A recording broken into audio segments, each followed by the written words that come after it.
Hola a todos. Hoy, según lo prometido el viernes pasado, vengo a hablaros de lo que sería frecuencia, su longitud de onda y el tamaño de sala. La longitud de onda en el contexto de audio se refiere a la distancia física que una longitud de onda sonora completa ocupa en el espacio. En el caso del sonido, la longitud de onda está relacionada directamente con la frecuencia de esta onda. La longitud de onda se calcula dividiendo la velocidad del sonido en el medio en el que se propaga, entre la frecuencia de esta onda. En condiciones normales, la velocidad del sonido en el aire es de aproximadamente 343 metros por segundo, a una temperatura de 20 grados centígrados, una presión atmosférica de 101,3 kilopascals y una humedad relativa del 50%. Para determinar la longitud de onda de una frecuencia específica en el aire, se puede utilizar la siguiente fórmula. Longitud de onda igual a la velocidad del sonido dividido por esta frecuencia. Por ejemplo, si tienes una frecuencia de 440 Hz, correspondiente a la natural en el teclado de un piano, puedes calcular su longitud de onda dividiendo la velocidad del sonido, como hemos dicho, 343 metros por segundo, entre la frecuencia 440 Hz. Longitud de onda igual 343 metros por segundo dividido por 440 Hz. Recuerda siempre que la longitud de onda se mide en metros. En este caso, la longitud de onda sería aproximadamente 0,779 metros, o lo que es lo mismo, 77,9 centímetros. Es importante tener en cuenta que la longitud de onda varía según el medio en el que se propaga este sonido. Por ejemplo, en el agua u otros materiales o medios, la longitud o velocidad del sonido es diferente, lo que afecta a la longitud de onda correspondiente a una frecuencia dada o determinada. La longitud de onda del sonido puede tener efectos significativos en la acústica de nuestra y de cada uno de las salas o medios de escucha. Cuando las dimensiones de una sala son comparables, menores o cercanas a la longitud de onda de las frecuencias de interés, se pueden producir fenómenos como resonancias, picos, cancelaciones, que afectarán sin ningún tipo de duda a la calidad de nuestro sonido y del sonido. Si la longitud de onda es mucho más grande que las dimensiones de la sala, el sonido se comportará de forma más uniforme y no se producen problemas tan importantes o significativos. Sin embargo, cuando la longitud de onda es similar al tamaño de la sala, pueden ocurrir reflexiones, resonancias que distorsionarán sin ningún tipo de duda nuestro sonido y nuestra escucha. Por ejemplo, si tienes una sala cuyas dimensiones son tales que la longitud de onda de una frecuencia específica coincide con el tamaño de la sala, podrías tener una acumulación de energía en esa frecuencia debido a las reflexiones múltiples que en ella se van a producir. Esto puede generar resonancias molestas y aumentos en ciertas frecuencias, lo que afecta más que significativamente a la calidad del sonido y a nuestra escucha.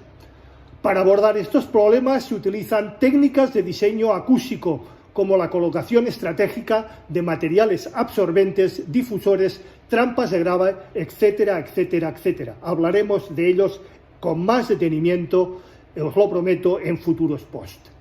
De forma estratégica de materiales absorbentes, difusores y trampas de grafes para controlar las reflexiones y minimizar los efectos negativos de la longitud de onda en nuestra sala o medio de escucha. Estas medidas ayudan a lograr una respuesta acústica más equilibrada y a evitar problemas de resonancia y cancelaciones indeseables. Puede, por tanto, reproducirse una longitud de onda o frecuencia en una sala de medidas iguales o inferiores a esta? En teoría, es posible reproducir una longitud de onda o frecuencia en salas de medidas inferiores a esta, pero existirán infinidad de limitaciones y desafíos prácticos a todo ello asociados. Si no, podéis preguntarle al gran amigo Francisco del Pozo qué es lo que le está ocurriendo y lo que le está costando. Como las dimensiones de la sala son más pequeñas que la longitud de onda de unas frecuencias en particular, pueden ocurrir problemas de cancelaciones, picos, resonancias indeseables o nodos en nuestros medios o salas de escucha. Cuando una longitud de onda es más grande que las dimensiones de la sala, la propagación del sonido puede ser afectada por múltiples reflexiones que pueden generarse nodos y antinodos que pueden producir cancelaciones o énfasis en ciertas y determinadas frecuencias. En salas pequeñas, estos problemas pueden ser más que graves y agravarse, ya que las reflexiones se multiplicarán debido a las paredes cercanas y pueden interferir entre sí, causando distorsiones y desequilibrio en la respuesta acústica. Es importante tener en cuenta que en la práctica la mayoría de las salas no son completamente pequeñas en relación con todas las longitudes de onda audibles. Sin embargo, si las salas son lo suficientemente pequeñas en comparación con la longitud de onda de una frecuencia en particular, es probable o más que probable que se produzcan problemas acústicos más que significativos. ¿Qué tamaño de sala entonces será el mínimo para reproducir frecuencias por debajo de los 50 Hz? Para reproducir frecuencias por debajo de 50 Hz de manera adecuada, se puede requerir un tamaño de sala, o de hecho se requerirá un tamaño de sala más que considerable, debido a las largas longitudes de onda asociadas a estas frecuencias, sencillamente calcularlo.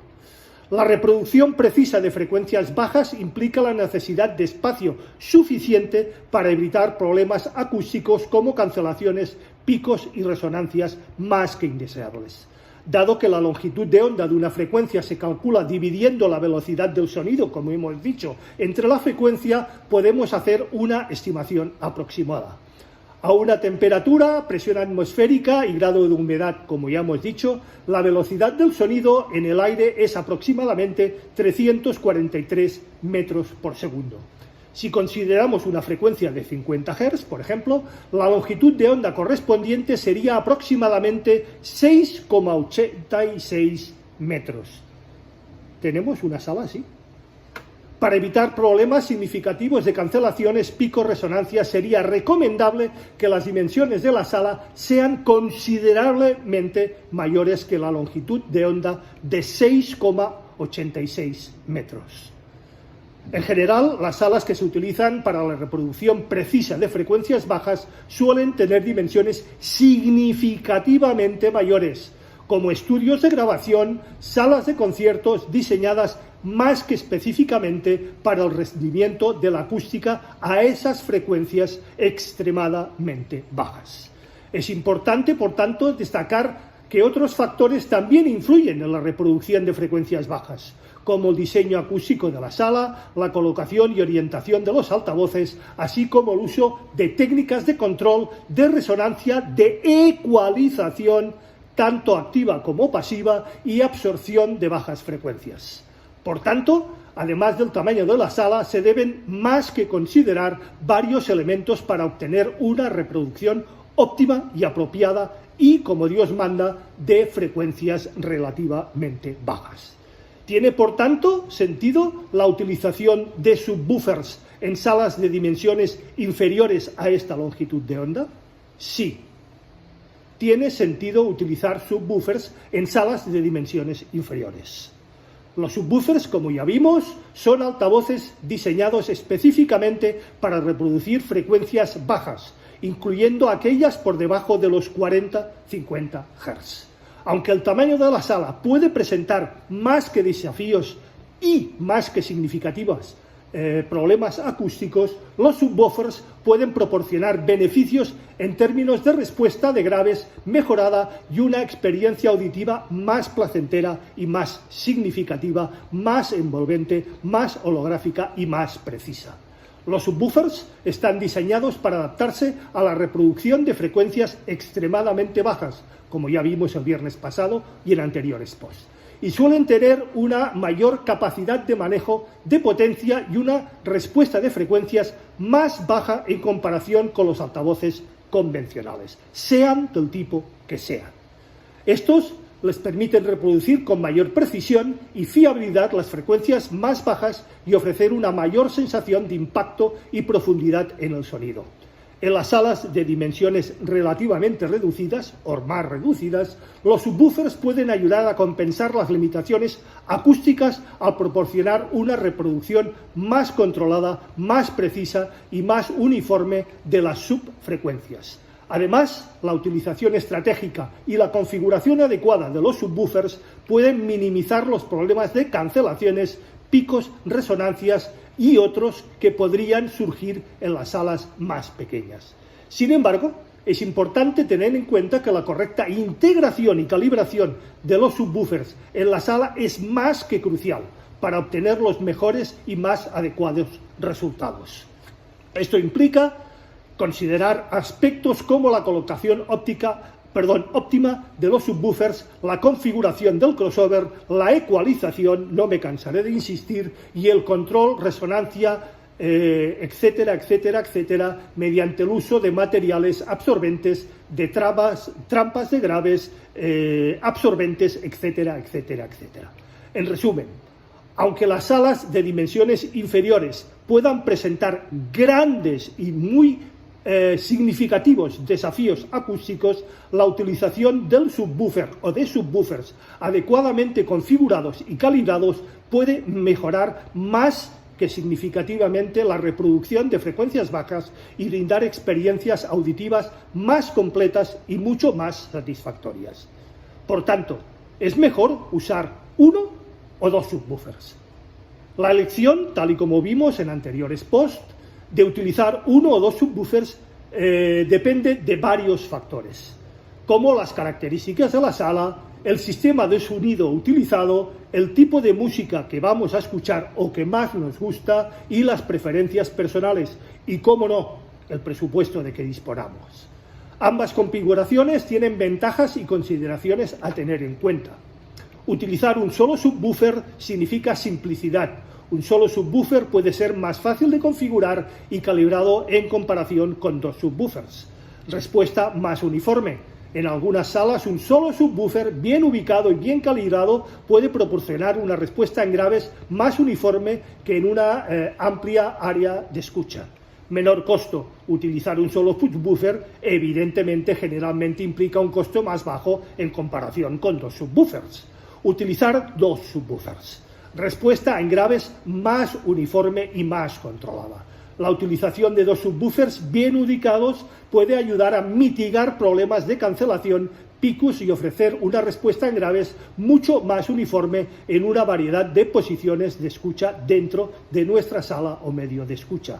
Mayor nivel de presión sonora. Dos subwoofers pueden lograr un mayor nivel de presión sonora en la reproducción de graves, lo que puede ser beneficioso para sistemas de sonido de alta potencia o salas más graves, como puedan ser salas de conciertos o pabellones donde se realizan estos conciertos. Flexibilidad de ubicación. Utilizar dos subwoofers brinda más flexibilidad para ubicarlos estratégicamente dentro de nuestra sala o medio de escucha, lo que puede ayudar a compensar mejor las características acústicas de nuestros entornos. En última instancia, la elección entre uno o dos subwoofers dependerá de tus gustos, tu música, necesidades, presupuesto y las características específicas de cada una de estas salas o de nuestra sala. Nunca tendrá absolutamente nada que ver con la imagen holográfica o la escena sonora, eso tenerlo en cuenta. Siempre es recomendable realizar pruebas y ajustes en la configuración para determinar la opción que mejor se adapte a tu situación. Y termino. ¿Tú qué sala tienes? Y esto es todo por hoy, que como siempre digo, creo que no es poco. Quedo abierto, como siempre, a cualquier duda, pregunta, aclaración, cuestión y sugerencia por vuestra parte, que como siempre y bien sabéis, será más que puntualmente y debidamente respuesta. Recordad, si os ha gustado, por favor, no me cansaré de insistir, darle al like, es muy importante. Compartid el post, ayudáis a crecer al canal. Suscribiros si no lo estáis ya. Y acordaros de darle a la campanilla gris para que YouTube os avise de cualquier novedad dentro del canal. Muchísimas gracias a todos, sobre todo por haber llegado hasta aquí, y espero veros, si así lo consideráis, el próximo viernes en un nuevo capítulo de A las 8 estrenamos. Esta vez variaremos un poco la dinámica de los últimos posts. Hablaremos de la V15, una de las mejores cápsulas de todos los tiempos. Hasta entonces, gracias una vez más, feliz y musical semana. Nos vemos.